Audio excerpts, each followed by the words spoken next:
ഞാനിന്ന് കാർബൺ ന്യൂട്രാലിറ്റിയെക്കുറിച്ചാണ് സംസാരിക്കുന്നത്.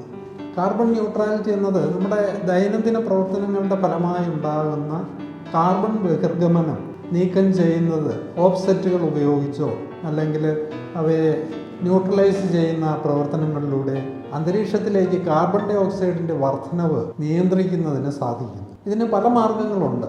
അത് പുതുക്കാവുന്ന ഊർജ്ജ സ്രോതസ്സുകൾ, ബയോഗ്യാസ്, വിൻഡ്, സോളാർ പോലെയുള്ള ഊർജ്ജ സ്രോതസ്സുകൾ ഉപയോഗിക്കുക, ഊർജ്ജക്ഷമതയുള്ള ഉപകരണങ്ങൾ ഉപയോഗിക്കുക, സുസ്ഥിര ജീവിത രീതി എന്നിവയിലൂടെ കാർബൺ വ്യാപനം കുറയ്ക്കുന്നതിനും ബാക്കി വരുന്ന കാർബൺ ബഹിർഗമനം വനവൽക്കരണത്തിലൂടെയോ കാർബൺ ക്രെഡിറ്റുകളിലൂടെയോ ഓഫ്സെറ്റ് ചെയ്യുന്നതിനും സാധിക്കുന്നു.